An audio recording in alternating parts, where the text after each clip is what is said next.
Muy buenas tardes, yo soy la doctora Lidia Peñalosa, soy residente de tercer año del Hospital General de México y me pidieron que el día de hoy les hablara sobre retinopatía diabética.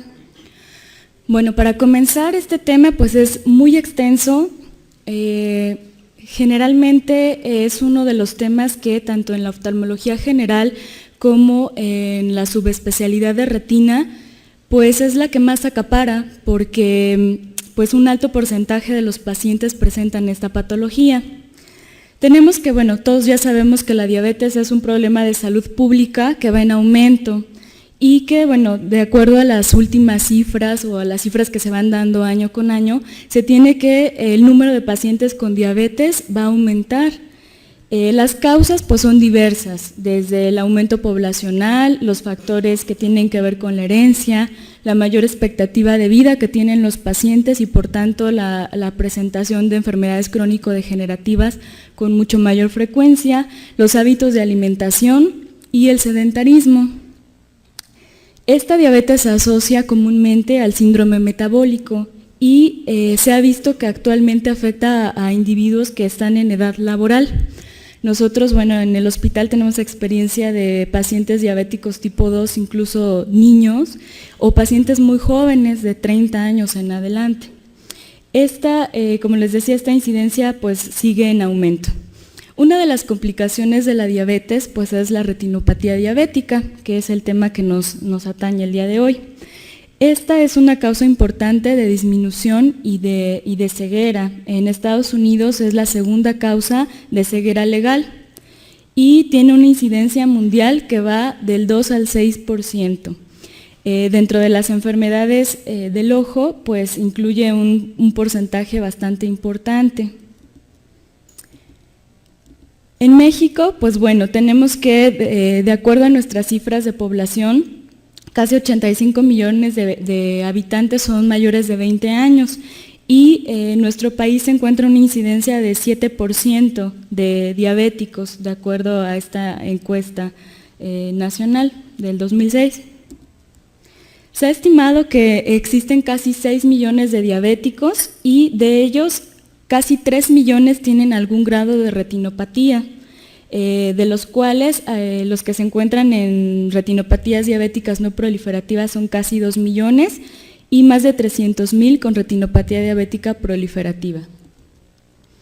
¿Dónde sucede el daño de esta patología? Bueno, pues como su nombre lo indica, pues sucede en la retina. La retina es una de las capas que forman el ojo y de la cual depende en gran parte el funcionamiento del mismo y de la visión. Hemos escuchado, no sé si les han hablado a lo largo de estas pláticas, de varias zonas, por ejemplo, hablar de mácula, de nervio óptico, de fobia, etc. Esto solamente hace referencia a la localización anatómica donde se localiza principalmente el daño. La mácula es esta zona central que les marco con un círculo azul. Nosotros le llamamos polo posterior o fondo de ojo a toda la retina, pero la retina no es un mapa, no es una hoja así extendida, sino tiene la forma del ojo y tiene un polo posterior, que es lo que estamos viendo en la fotografía clínica, tiene un ecuador que generalmente no alcanzamos a ver en las fotos clínicas, sino mediante oftalmoscopía, y una zona periférica que corresponde hasta los límites de la hora serrata, que es donde termina esta retina. Lo que nosotros más estudiamos y lo que ustedes pueden observar es esa zona, el polo posterior, en donde se incluye la mácula, que es la zona que está comprendida entre las arcadas temporales. De nuestro nervio óptico emergen las arterias y las venas en forma de arcadas y se van hacia el lado temporal y hacia el lado nasal. Nuestra retina temporal es la más extensa, embriológicamente así se forma, y el área que está comprendida entre esas dos arterias, superior e inferior, se llama mácula. Todo eso es la mácula. El centro de la mácula se llama fóvea, que es lo que está comprendido en el circulito rojo. En esa fóvea no hay vasos sanguíneos y es donde se desarrolla la visión más fina. Y el centro de la fóvea se llama foveola, que es se hace como un ombliguito, sí, un umbo, donde existe la mayor concentración de fotorreceptores que se encargan, como les decía, de la visión fina. Esta zona es de las que más se afectan en la retinopatía diabética. ¿Qué sucede fisiopatológicamente en esta enfermedad? Existen cambios que pueden ser bioquímicos, histológicos, fisiológicos y obviamente lo que nosotros vemos, los datos clínicos. Dentro de los cambios bioquímicos más importantes, ustedes pueden leer libros completos que traten de explicar cómo se produce esta retinopatía, pero lo que más se ha observado es que aumentan las concentraciones de sorbitol. Sabemos que la glucosa, cuando está en cantidades excesivas, pasa a través de esta vía en el ojo. En el ojo, cuando existe un aumento excesivo de glucosa, se convierte en sorbitol y ese sorbitol se acumula. Además de que aumentan las proteincinasas y los radicales libres que generan un estrés oxidativo. Todos estos cambios bioquímicos tienen una repercusión histológica. En los vasos vamos a tener daños o alteraciones por reactividad glial, se va a activar la apoptosis, va a haber una pérdida de pericitos de los capilares retinianos, que este es uno de los cambios histopatológicos más importantes y que nos dan muchos datos clínicos, y esto condiciona una endoteliopatía. A su vez, cuando existen todos estos daños histológicos, lo que sucede es que aumenta la permeabilidad de los capilares, existe una dilatación de los mismos por la pérdida de los pericitos que les acabo de comentar, existe también fenómenos de leucostasis y de isquemia, ya que no llega el suficiente oxígeno porque cambia la morfología y la histología de estos vasos. Esto a su vez hace que se liberen factores de crecimiento vascular, de los cuales les voy a hablar un poquito más adelante, y qué es lo que está más en boga actualmente. El estudiar este tipo de factores de crecimiento, que son los que hacen que estas retinopatías pues sigan progresando a pesar de que tengamos un control más o menos adecuado de la diabetes. Los datos clínicos que nosotros vamos a encontrar secundarios a todos estos cambios que les acabo de mencionar, pues son el edema macular y la retinopatía como tal. Les hablé anteriormente sobre esta clasificación anatómica para que se entienda el concepto de edema macular, del cual pues es muy importante para esta enfermedad. ¿Qué métodos diagnósticos tenemos para estos pacientes? Bueno, hay métodos que pueden hacer ustedes, aunque generalmente los pacientes con cuando tienen diabetes se ha visto que los diabéticos tipo 2, después de 10 años de evolución, van a desarrollar algún grado de retinopatía, en tanto que los diabéticos tipo 1 a los 5 años ya se ha visto que desarrollan algún grado de retinopatía. Entonces, todo paciente diabético debe ser referido al oftalmólogo por lo menos una vez cada año. ¿Por qué? Porque esta enfermedad, con los cambios que se producen, no avisa, pues, no da ningún síntoma, a diferencia de otras enfermedades oculares que, no sé, la catarata se deslumbran y empieza a bajar la visión, o el glaucoma que les puede doler, etcétera. La retinopatía diabética no avisa o no da datos hasta que se encuentra en etapas avanzadas o bien cuando tiene un edema macular muy importante. Entonces, los métodos que nosotros utilizamos para explorar a los pacientes, principalmente refiriéndome al polo posterior o a la retina, son la oftalmoscopía directa, la oftalmoscopía indirecta, la angiografía con fluoresceína y la tomografía de coherencia óptica. Ahorita les voy a hablar de cada uno. La oftalmoscopía directa se hace utilizando el oftalmoscopio que todos conocemos, el cual nos da una imagen, un campo muy pequeño, pero imágenes muy grandes. Entonces podemos observar con detalle, por ejemplo, el nervio óptico, las arcadas, la zona macular, pero si queremos observar el ecuador o la periferia cuesta mucho trabajo, y más si no tenemos a un paciente con dilatación o bien si no tenemos mucha experiencia al manejar el oftalmoscopio. Nosotros utilizamos más la oftalmoscopía indirecta, mediante la cual, utilizamos la lámpara de hendidura y lentes aéreos. Son diferentes lupas que nos dan aumentos y que nos permiten ver mayores campos, pero con los detalles más pequeñitos. Dependiendo qué tipo de lente es el que utilicemos, son lo que vamos a alcanzar a ver.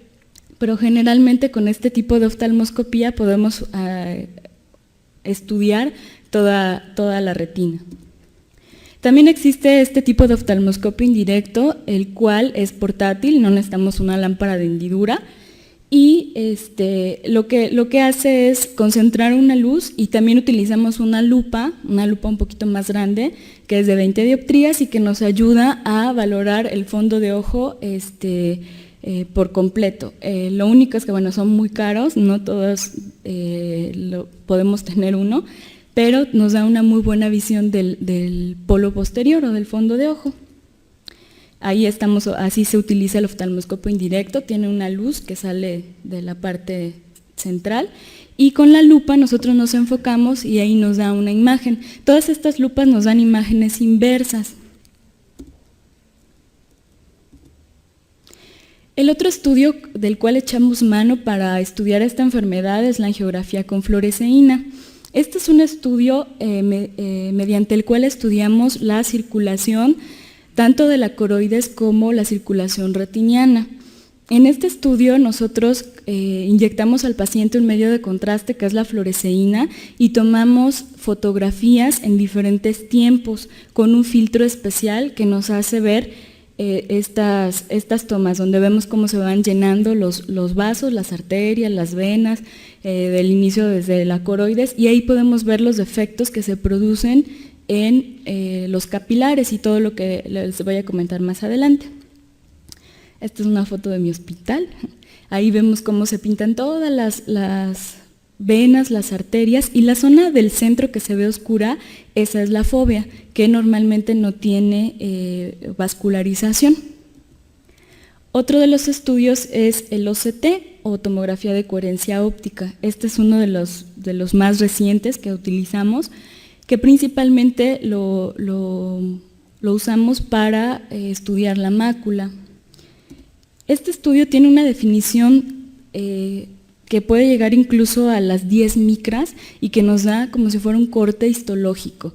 En la de abajo es un corte histológico de la retina, que por cierto tiene 10 capas, y ahí podemos ver cómo se nos da en colores todas esas capas de la retina, y nosotros con este estudio podemos analizar si tiene líquido, si tiene algún exudado, si hay algo en esa retina, y nos da una definición, como les decía, como si fuera un corte histológico. La única desventaja es que es un poco caro. Bueno, ahora entrando a la clasificación de la retinopatía diabética, tenemos que todo paciente diabético debe estar dentro de una clasificación, y la clasificación aceptada por la Academia Americana de Oftalmología la divide en 3 grupos, que son los pacientes diabéticos sin retinopatía, los pacientes diabéticos con retinopatía diabética no proliferativa y aquellos que tienen retinopatía diabética proliferativa.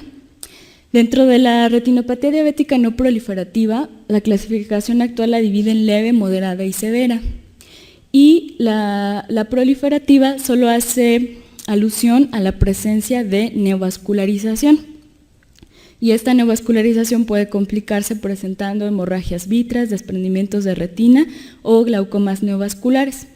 Ahora, cualquiera de estos estadios donde se pueda presentar un paciente se puede acompañar de edema macular, que es el que viene en el cuadrito amarillo. Puede tener o no edema macular. ¿Cuáles son las lesiones que nosotros observamos en la retinopatía diabética? Los principales son la presencia de microaneurismas, microhemorragias, exudados duros, manchas algodonosas o manchas blancas, neovasos y hemorragias prerretinianas o vítreas. Ahorita les voy a enseñar ejemplos de algunos de ellos. Estos son los microaneurismas vistos obviamente con un aumento biomicroscópico, donde podemos observar que todas esas saculaciones son generadas por la pérdida de pericitos que les comentaba al inicio. El endotelio vascular tiene pericitos que hacen que la pared vascular se mantenga rígida. Al haber esa pérdida de pericitos, las paredes vasculares se elongan y entonces forman esas saculaciones en donde se va a encontrar una éstasis de sangre, ¿no? En los estudios de fluoroangiografía los podemos ver así, como pequeños puntitos blancos. Nosotros le llamamos que son puntos hiperfluorescentes porque brillan, y eso nos habla de que en esa zona está habiendo daño a nivel de los pericitos de los vasos sanguíneos. Generalmente estos microaneurismas se encuentran en retinopatías diabéticas no proliferativas y son muy pequeñitos. En ocasiones con oftalmoscopía directa no logramos detectarlos porque miden menos de 50 micras, entonces pues tenemos que ser como muy acuciosos para poder encontrarlos. Y de hecho para eso nos puede servir este estudio de fluoroangiografía, para saber que ahí están y saber identificarlos y localizarlos. Hay otro tipo de lesiones que nosotros les llamamos exudados duros, que son manchas blancas que se encuentran también en el polo posterior, que son acúmulo de sustancias que el epitelio de la retina no puede procesar y se tienden a acumular entre las capas de la retina. Estos como que se secan y se quedan ahí acumulados y, como les decía, están dentro de estas mismas capas de la retina y nos hablan de que hay un daño más severo. ¿Por qué? Porque ya no solamente hubo un microaneurisma que se infló, sino que ahora ya fugó, generalmente son plasma, y las proteínas, los lípidos, etcétera, que no pueden ser procesados porque ya están entre las capas internas de la retina y no en los vasos, se acumulan ahí y nosotros los podemos ver así como manchas blancas. También podemos encontrar, y esto es también muy común, microhemorragias o hemorragias que generalmente tienden a adoptar la forma de la capa de retina en donde se encuentran. Pueden ser manchas o hemorragias redondas o hemorragias largas, como en flama o en astilla les llamamos nosotros, que nos indican que está habiendo infartos en estas capas, bueno, que se está fugando no solamente plasma, sino también sangre, y que se rompen esos pericitos generando esa hemorragia.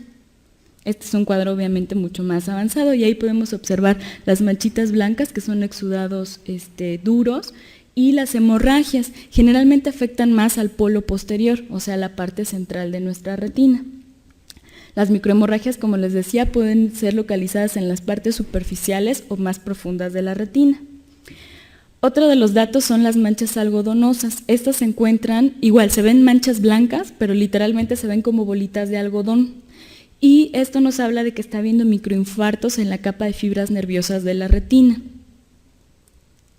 Condicionado todo por la misma isquemia. Aquí podemos ver cómo esas manchitas blancas son un poquito más superficiales. Digo, esta foto no está en 3D ni tenemos estereopsis como para ver que están como más elevadas, a diferencia de los exudados duros que son mucho más profundos. Ahí los podemos ver cómo está en las capas más superficiales. Y la presencia de neovasos, que a partir de ellos podemos considerar que la retinopatía es proliferativa. Los neovasos se pueden presentar en el nervio óptico o en la papila, se pueden presentar a nivel de las arcadas o en cualquier zona de la retina, comúnmente en las dos primeras que les mencioné.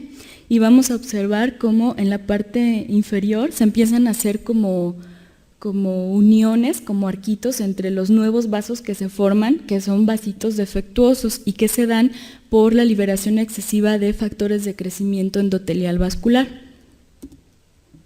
Ahí podemos ver cómo se empiezan a formar a partir de los vasos ya existentes y que están con algún grado de isquemia el tejido que los circunda, empiezan a formarse esos neovasos que en un corte histológico pues los veríamos así. Ahora, como les decía, ahora les voy a enseñar fotos. Esto de la retinopatía, cuando nosotros iniciamos a observar fondos de ojo, cuesta un poquito de trabajo saber en qué grado está, ¿no? Es más así al inicio como ojo de buen cubero, pero sí tenemos que saber identificar las lesiones que se producen por esta enfermedad. Aquí tenemos una foto clínica de un ojo derecho, donde observamos que no existe ningún dato de retinopatía. Podemos ver un ojo sano, donde observamos un nervio óptico que se ve redondito, de buen color, que tiene una excavación simétrica, central. La emergencia de los vasos es normal y no vemos en lo que es polo posterior ni en el área macular ninguna lesión. correspondiente a las que les acabo de hablar. ¿Sale? En pacientes jóvenes es común observar un brillo de la retina, que es la capa limitante interna, que brilla mucho, y en gente joven eso lo debemos buscar. Aquí tenemos una foto clínica, este es un ojo izquierdo, donde podemos observar algunos datos de retinopatía diabética no proliferativa leve. Les digo que estas son fotos de pacientes del hospital. Sí, es como muy difícil observar que existen. ¿Se ve aquí? ¿Esto sirve? Bueno, en las partes inferiores se ven algunos microaneurismas, tal vez no los alcancen a definir muy bien, pero más sobre la arcada temporal inferior, ahí están localizados, son poquitos, pero existen. Aquí tenemos una retinopatía diabética que es más moderada, en la cual ya podemos observar que hay microhemorragias en las arcadas inferiores y también hay presencia de exudados duros en el área macular. Ya vimos arriba esos puntitos blancos.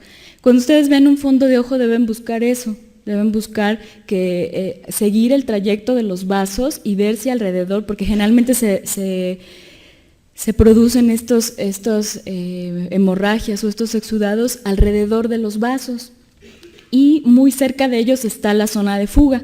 Entonces, seguir todo el trayecto de las arcadas para tratar de buscar esto, hemorragias, exudados, y nosotros normalmente dividimos el ojo en cuadrantes, partiendo de la papila. Entonces lo dividimos en cuadrante superior, inferior, temporal y nasal. Entonces tenemos que revisar todas esas áreas, aunque sea un poquito. A veces con el oftalmoscopio directo cuesta trabajo localizar o seguir muchos cuadrantes, ¿no? Pero por lo menos tenemos que revisar arriba, abajo, derecha, izquierda, ¿no? Para estar seguros de que no haya este tipo de lesiones. Para revisar la mácula con el oftalmoscopio directo es muy recomendable pedirle al paciente, si queremos ver nervio óptico, que vea hacia su nariz. Si queremos ver la mácula, el centro de la mácula, le pedimos que vea directo a la luz y ahí vamos a entrar directito a la mácula. ¿Esto para qué nos va a servir? Para saber si tiene lesiones de este tipo que condicionan edema macular. Esta es una retinopatía diabética severa, donde ya podemos observar los 3 tipos de lesiones: exudados duros, que son los que están en el centro de la mácula, exudados o manchas algodonosas, que son los blanquitos que están en la parte inferior, que brillan un poquito más, y todas esas hemorragias que se encuentran en el polo posterior. Aquí tenemos otro ejemplo, donde igual observamos estas lesiones, que es importante, como les decía, identificar. Y si ven todos esos puntitos chiquitos que se ven en el centro, esos son microaneurismas. Ahí igual podemos observar toda una serie de microaneurismas centrales y manchas algodonosas, hemorragias. Aquí tenemos una retinopatía diabética proliferativa, donde empezamos a observar que cambia hasta cierto punto la anatomía, los vasos sanguíneos empiezan a rectificar y empiezan a proliferar vasos, generalmente, o lo vemos más comúnmente, del nervio óptico. De hecho, uno de los factores pronósticos para nosotros es qué tanto está vascularizado el nervio óptico. Aquí vemos que no hay vasos en el nervio óptico, pero si nada más le vimos el nervio óptico y no le vimos lo demás, como lo que está arriba, esos son neovasos, y entonces ya nos cambia la clasificación, ya no es podemos verle el nervio y a lo mejor la parte central, y decimos, bueno, pues tiene unos exudados y unas hemorragias, es no proliferativa, no necesita nada más. Pero si nos vamos hacia las arcadas, podemos ver que ahí tiene unas neovascularizaciones. Aquí aparentemente pudiera ser que nos cueste trabajo observar que ahí donde está la flechita hay unas neovascularizaciones. ¿Qué hacemos nosotros cuando nos queda duda de si son neovasos o simplemente son malformaciones arteriovenosas que también se pueden formar en esta patología?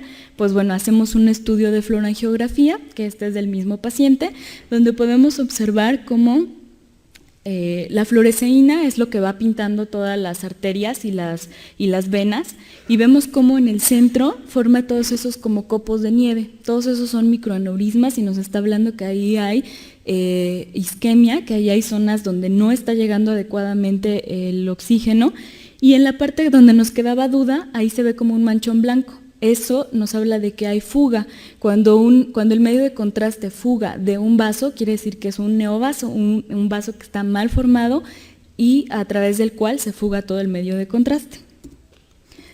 Aquí podemos ver la misma foto como a través del tiempo de que pasan los minutos de este estudio, pues cómo va cambiando, ¿no? Todas las manchas blancas que se ven en este estudio nos hablan de que sigue fugando y que se acumula ese líquido ahí, principalmente en el área macular. Si nosotros vemos un estudio así, podemos decir que ese paciente ve muy mal, porque la zona macular es la que está más afectada, y recordemos que esta es la zona de visión fina o de visión perfecta. En las zonas periféricas podemos observar cómo igual hay fuga del medio de contraste, y las zonas oscuras son zonas que no están irrigadas, y a esos nosotros le llamamos cierres capilares. Ahora les he hablado mucho del edema macular. ¿Qué es esto del edema macular? Ya les expliqué que puede acompañar cualquier etapa de la retinopatía diabética, y el problema de este edema macular es que es lo que realmente les baja la visión y por lo que el paciente acude. Podemos tener un paciente con una retinopatía diabética no proliferativa leve o moderada y que tiene una baja de visión importante. ¿Esto a qué se debe? A que hay un acúmulo de líquido entre las capas de la retina en el área macular, y entonces esta área macular, que generalmente es más delgadita, se empieza a engrosar. Y al engrosarse no existe una buena función de esta área y por tanto la visión disminuye. Esta misma Academia Americana de Oftalmología ha clasificado o da las definiciones de qué es un edema macular o cómo podemos saber que el paciente lo tiene. Dentro de las primeras definiciones nos dice que es un engrosamiento de la retina a 500 micras o menos del centro de la mácula. Quedamos que el centro de la mácula se llama fóvea, entonces ahí en la fóvea es donde vamos a localizar ese engrosamiento. Y normalmente, esa es la primera foto, la del lado derecho. Esa zona, es un dibujo, pero en esa zona es donde la localizaríamos. ¿Cómo se ve? Cuando nosotros le pedimos al paciente con el oftalmoscopio, ya sea el directo, digamos el que ustedes pueden utilizar, o en nuestro caso el indirecto, en vez de verse la retina parejita, nosotros alcanzamos a ver cómo hace una pequeña elevación. Depende del grado de edema. Hay edemas que son muy discretos y que cuesta mucho trabajo verlos, y para los cuales pues ya nosotros echamos mano de estudios como la fluorangiografía o el OCT, pero hay edemas que son muy notorios, ¿de acuerdo? Hay otra clasificación de este mismo edema que nos dice que cuando encontramos esos exudados duros de los cuales yo les hablé, que se encuentren a 500 micras o menos del centro de la mácula y que se acompañen de un engrosamiento retiniano del tamaño que sea, eso también se llama edema macular. Y por último, también le llamamos edema macular cuando existe un área de engrosamiento retiniano que se encuentra cercano al centro de la fóvea, pero que tiene más de un diámetro de papila. Nosotros para poder medir o saber dónde se localiza algo en la retina, tomamos como referencia el nervio óptico, no solamente su localización, sino su tamaño, y entonces decimos, mide un disco óptico, mide 2 discos ópticos, o se encuentra a 1, 2, 3 discos ópticos, o también podemos utilizar la vasculatura para poder ubicarnos, ¿de acuerdo? Entonces el engrosamiento de más de un diámetro de disco o de papila también se considera edema macular. Y le llamamos clínicamente significativo porque nos baja la visión. Aquí tenemos una foto clínica de un paciente que tiene un edema macular. Si nosotros vemos su fondo de ojo no se ve tan aparatoso. Sin embargo, cuando hacemos un estudio como el que les muestro abajo que se llama OCT, podemos observar cómo hay un espacio mayor entre la parte amarillita con rojo, que corresponde al epitelio pigmentado de la retina, y las capas siguientes de la retina, donde se ve ese espacio negro que es líquido, que está ahí acumulado. Además vemos otros defectos, como en la parte derecha, donde hay incluso despegamientos de ese epitelio pigmentado. Del mismo edema se pueden despegar. O ahí podemos ver la presencia de quistes, podemos ver cómo se acumulan los exudados, etc. El edema macular lo podemos clasificar de 2 formas. en una forma difusa y en una forma localizada o focalizada. Ese es un edema macular difuso visto por OCT, como les decía, cómo pierde completamente la arquitectura, las capas de la retina y todo el espacio que está allá adentro, bueno, el espacio negro es líquido que está acumulado y que nos hace perder esa conformación de como un ombliguito que se ve en el centro de la fóvea y se acumula todo ese líquido. Obviamente ese es un paciente que ve muy mal. Otra de las etapas en las que podemos encontrar a un paciente con retinopatía diabética proliferativa es con presencia de una hemorragia vítrea.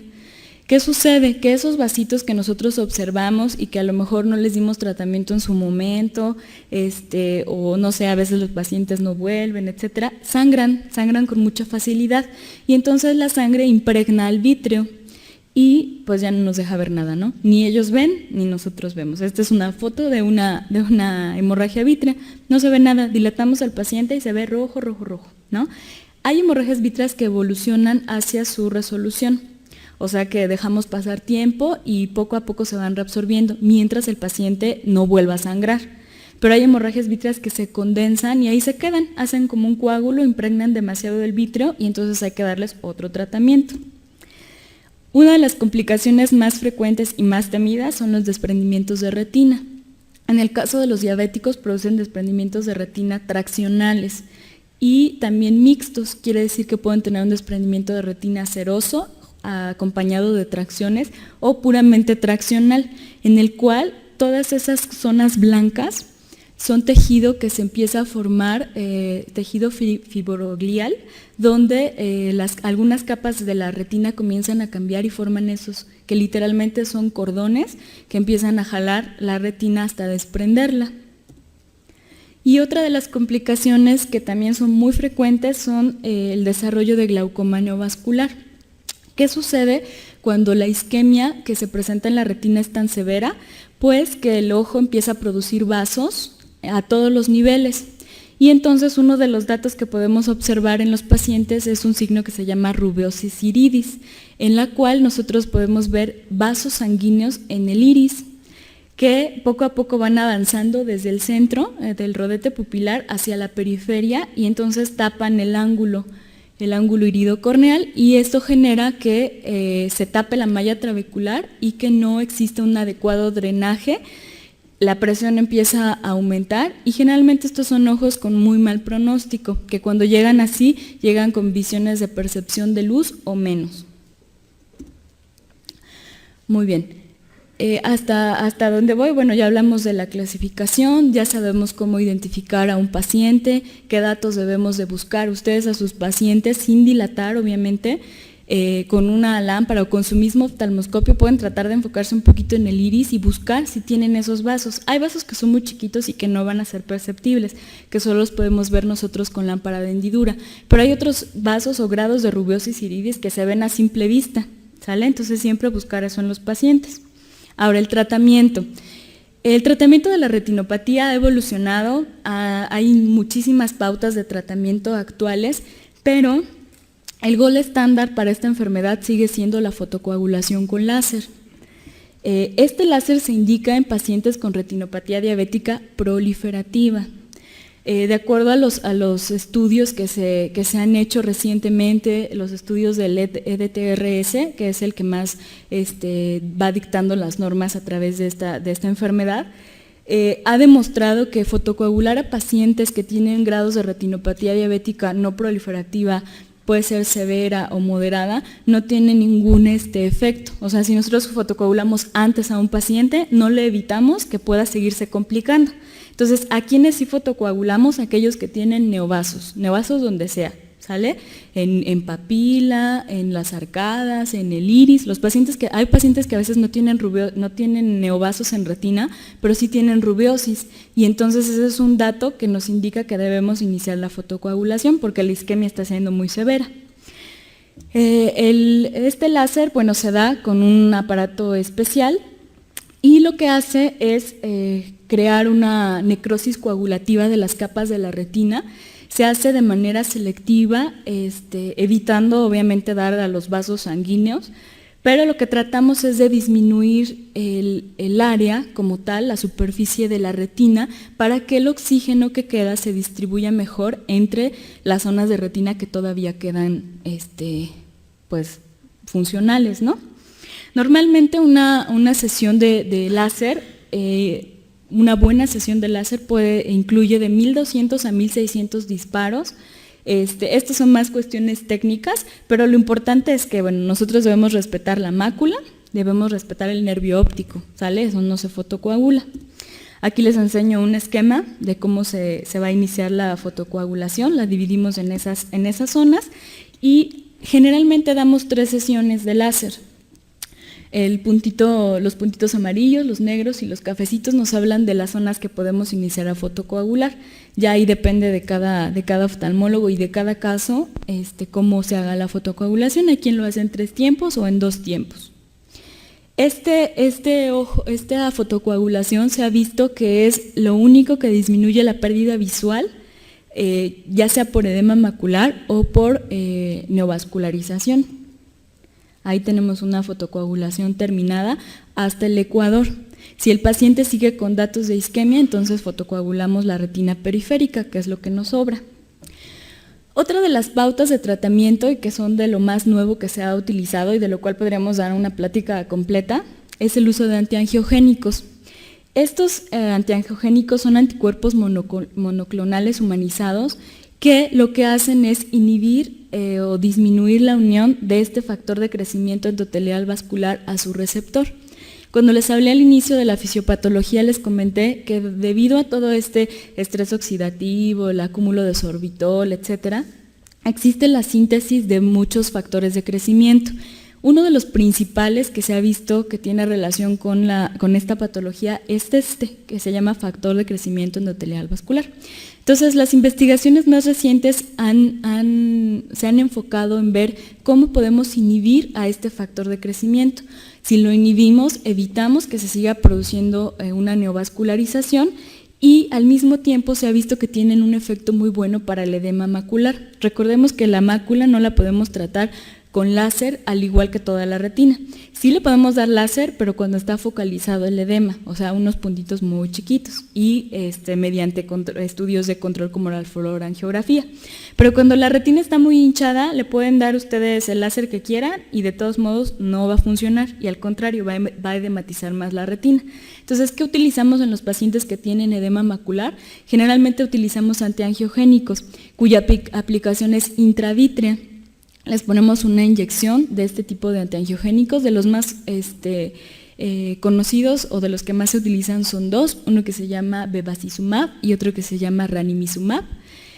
Y obviamente esos son uso exclusivo de oftalmólogo, pero bueno, para que ustedes sepan que les ponemos la inyección, esperamos que el edema ceda un poco, que se localice y entonces podemos dar láser a esas zonas que están localizadas.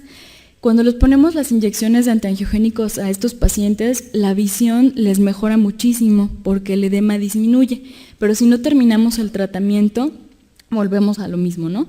En general, las pautas de tratamiento son 3 inyecciones intravítreas de cualquiera de los 2 antiangiogénicos que les mencioné, y posterior a ello se debe aplicar láser, porque recordemos que el láser es el gold estándar para el tratamiento de esta patología. Cuando tenemos alguna complicación o más bien algún grado ya más avanzado que implique hemorragia vítrea o bien que tengan desprendimientos de retina traccionales, entonces el tratamiento debe ser quirúrgico. El tratamiento quirúrgico se hace a través de una técnica que se llama vitrectomía, en la cual hacemos incisiones, como ven en el esquema. Hacemos 3 puertos en la esclera, hacemos 3 agujeritos literalmente, por uno, que es la que está más hacia allá, es una infusión que se conecta a una maquinita que va dejando pasar líquido constantemente, puesto que vamos a abrir el ojo y pues bueno, va a perder presión y volumen. Entonces, para poder trabajar sobre él tenemos que tener una presión constante. Entonces, tenemos un puerto de infusión y tenemos otros 2 puertos por los cuales en uno tenemos una luz, una endoluz que nos va a servir para iluminar y ver qué es lo que estamos haciendo, y el último instrumento, que es el que está abajo, se llama ocutomo, y lo que hace es comerse el vítreo que en este caso en los pacientes que tienen hemorragia vítrea, por ejemplo, pues está todo impregnado de sangre, entonces se come todo ese vítreo y podemos ver cómo está la retina. Generalmente a este tipo de pacientes les damos tratamiento con endoláser, o sea el láser ahí mismo, con un aparatito especial que emite láser y que lo podemos meter dentro del ojo, y les iniciamos sus sesiones de láser. O bien cuando ya tenemos desprendimientos de retina que son traccionales, lo que hacemos es liberar las tracciones, que les digo que se forman así literalmente como cordones o ligas, los rompemos y entonces podemos volver a aplicar la retina, volver a pegarla.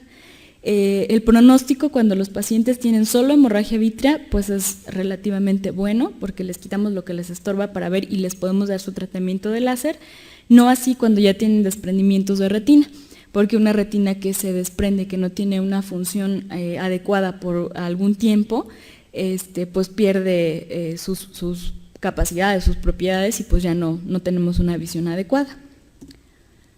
Muy bien. ¿Tienen alguna duda?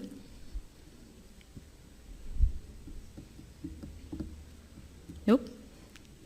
¿Todo muy claro o todo muy confuso? Bueno, entonces lo único que podemos concluir es que todos vemos pacientes diabéticos, sea el nivel de atención que sea. Lo importante es saber que todos deben tener una revisión oftalmológica y que muchas veces el daño que se ve en el ojo lo podemos ver, pero en el resto de la economía no. Entonces hay muchos pacientes que por ejemplo nosotros vemos y que están súper mal del ojo y que lo único que les interesa es ver, pero no se preocupan porque tengan pie diabético, porque tienen insuficiencia renal, etc. Entonces tratar al paciente de manera integral. Y en cuanto al oftalmológico se refiere, pues ustedes pueden ser unos buenos iniciadores de esta revisión y si ven cualquiera de estas lesiones, pues enviarlos con nosotros. Y les digo, a los 10 años de evolución de un paciente diabético tipo 2, tiene que ser revisado por un oftalmólogo y un tipo 1 mucho más, a los 5 años. ¿Sale? Dígame. Ahí. A ver, una pregunta.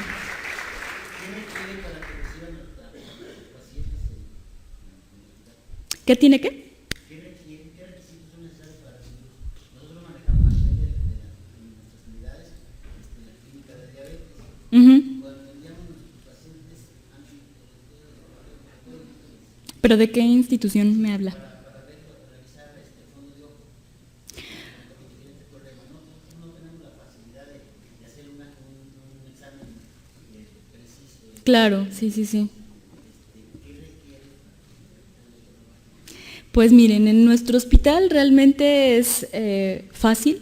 Todo paciente que llega, por ejemplo, de todas las especialidades realmente nos los refieren, de medicina interna, de endocrino, pacientes de reuma. Generalmente todas las especialidades estamos muy relacionadas y pues realmente yo creo que no existe alguna enfermedad que nos tenga alguna manifestación ocular, entonces por lo mismo todos llegan. Y los diabéticos, independientemente de si tengan síntomas o no tengan síntomas, por lo menos deben tener una valoración. Llegan con nosotros referidos de cualquier, incluso de la consulta general o de cualquiera de las especialidades donde estén siendo vistos. Los pacientes que están internados, todos los que son diabéticos, por protocolo les piden una valoración, una interconsulta para valorar fondo de ojo, independientemente de por qué estén hospitalizados y de si tienen o no síntomas de baja de visión o etcétera. Entonces, digo, no sé en las demás instituciones. En el seguro que yo sepa, sí existe incluso cuando yo hice el servicio social en el seguro, entonces estaban implementando el Diabetims y a todos los pacientes los tenían que mandar a revisión oftalmológica. Entonces, pues yo creo que no debe ser tan difícil. Sí está saturado, sí hay citas que a veces se tardan 3 meses, pero siempre se le da prioridad, ¿no? Cuando un paciente es urgente, lo mandan urgente, ¿no? Y lo ves ese día y le estás resolviendo el problema pues a lo más pronto que puedes, ¿no? También depende pues de tus recursos y de los recursos del paciente, ¿no? Por ejemplo, hay pacientes que requieren antiangiogénicos, pero que lamentablemente son caros, ¿no? Entonces ya ahí tenemos que adaptar las pautas de tratamiento dependiendo cada paciente, cada caso. ¿Alguna otra duda? ¿No? Pues muchas gracias por su atención y por lo que se les ofrezca. Estamos en el Hospital General para servir.